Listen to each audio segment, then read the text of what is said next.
Maths second आज आपण 3.4 मधील फर्स्ट एक्झाम्पल बघतोय.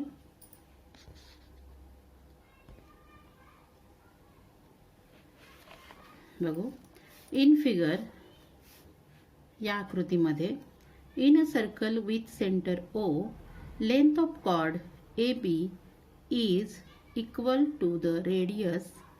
म्हणजे कॉर्ड आपल्याला दिलेली आहे, ए बी ही कॉर्ड दिलेली आहे, ती कॉर्ड ओ ए आणि ओ बीच्या इक्वल आहे. म्हणजेच काय तर ओ ए बी हा त्रिकोण कसा असणार आहे, समभुज त्रिकोण, इक्विलॅटरल ट्रायंगल असणार आहे हे सांगितलेले आहे.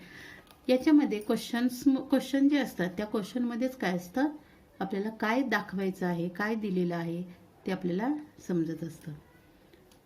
म्हणजेच इथं सांगितले काय, ए बी ही chord equal to radius of the circle. म्हणजे रेडियस बरोबर ही कॉर्डचं माप आहे, जीवेचं माप आहे, त्रिज्ये बरोबर. Find the measure of each of the following.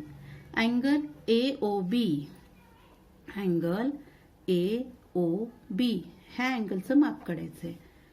Angle A C B, angle A C B काढायचं आहे. नंतर आर्क ए बी काढायचा आहे, हा आर्क ए बी काढायचा आहे आणि आर्क ए सी बी काढायचं आहे. म्हणजेच आर्क ए सी बी हा मोठा आर्क काढायचा आहे. आपल्याला इथं दिलेलं आहे, या गोष्टीवरून कॅल्क्युलेट करायचं आहे. बघूया आपण. आता आपल्याला गिवन दिलेलं आहे बघा, इथं दिलेलं आहे ते लिहिलेलं आहे आणि गिवन काय काय आहेत ते आपण आता काढू.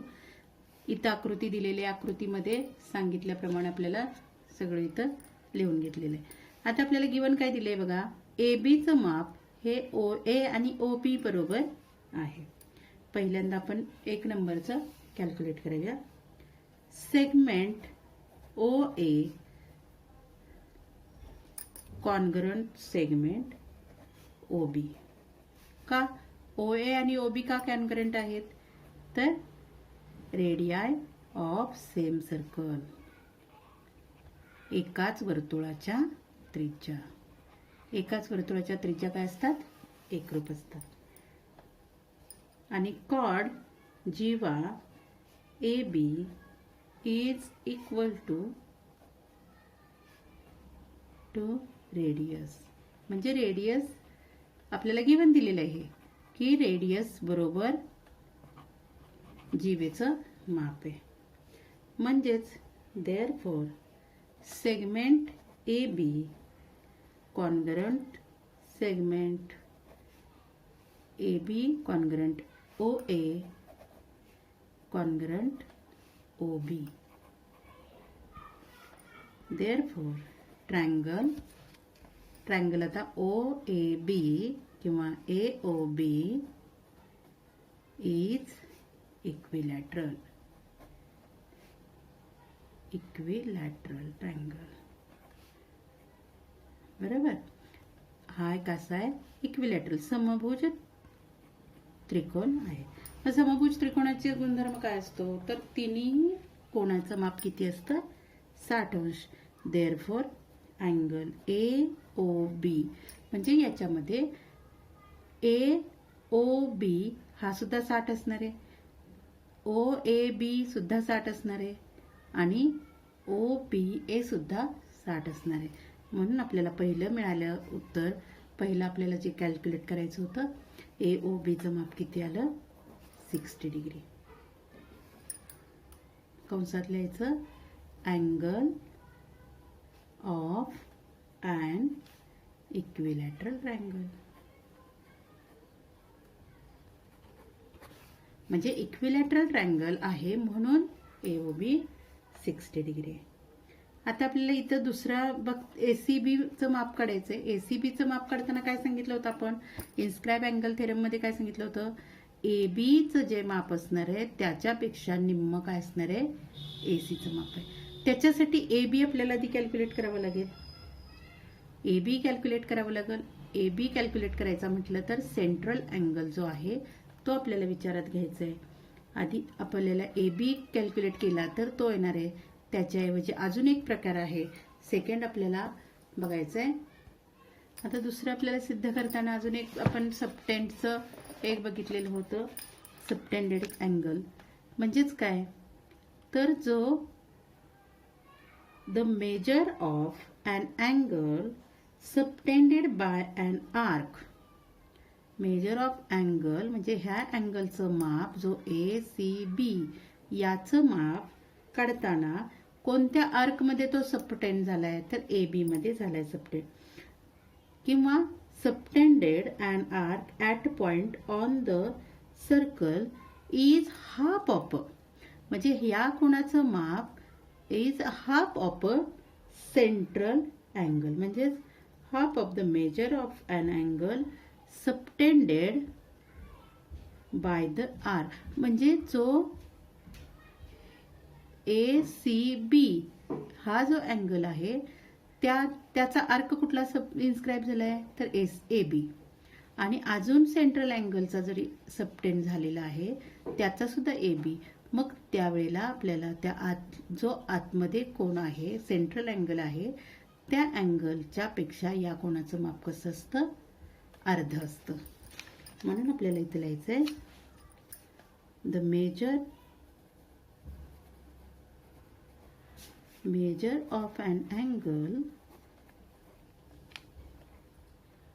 of an angle subtended by an arc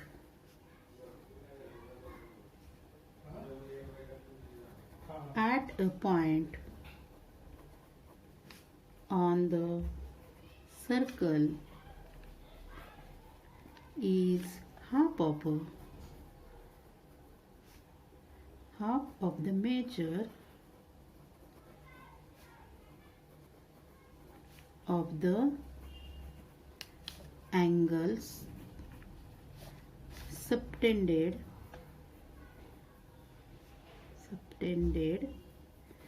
by an arc at the center. म्हणजे सेंटरने ज्या वेळेला सबटेंड केलेला आहे एखादा अँगल त्यावेळेला त्या अँगलच्या मापापेक्षा हा जो अँगल आहे त्याचं माप अर्ध असतं. Therefore angle AOB is equal to 1/2 and angle 1/2 नाही हा 1/2 आहे म्हणजेच हा डबल असणार आहे. AOB is equal to 2 angle ACB, म्हणजेच angle ACB is equal to 1/2 angle AOB.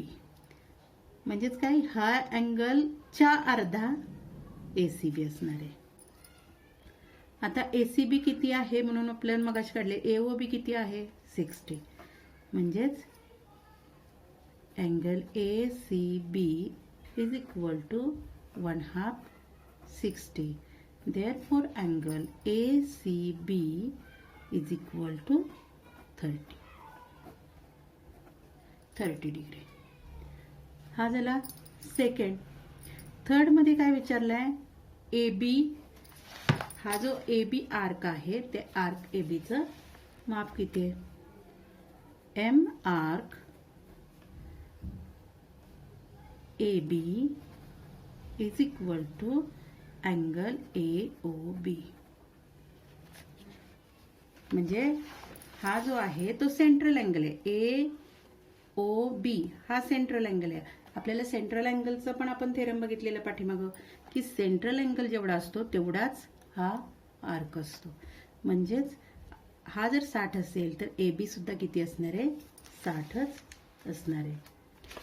इथं कारण लिहायचं डेफिनेशन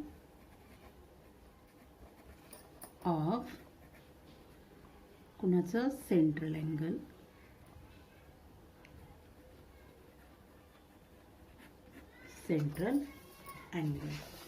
किंवा डेफिनेशन ऑफ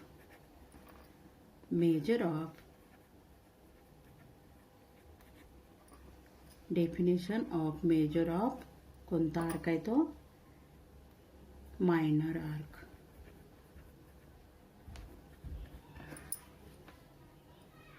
म्हणून therefore M arc AB is equal to 60 degree. हा झाला थर्ड. फोर्थ बघू आपण आता काय सांगितलंय. फोर्थ आपल्याला काढायचं आहे काय, ACB. आर्क ACBचं मेजरमेंट किती आहे. M arc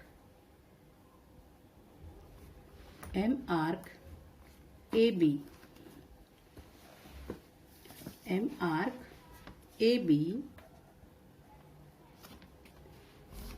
is equal to M arc AB is equal to म्हणण्यापेक्षा plus M arc ACB is equal to 360 degree. म्हणजे पूर्ण वर्तुळच आहे म्हणून जे छोटं बघा इथं आर्क AB प्लस ACB हे किती आहे 360.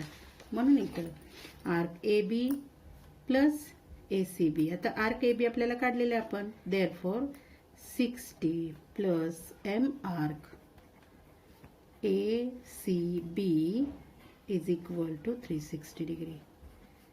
Therefore, M arc ACB is equal to 360 minus 60 degree. Therefore, M arc ACB is equal to 300. म्हणजेच किती आला 300 हा अँगल आला. आन्सर लिहायचं आपल्याला जे ते विचारलेले आहेत ते. पहिल्यांदा विचारलं आहे angle AOB is equal to 60. Angle ACB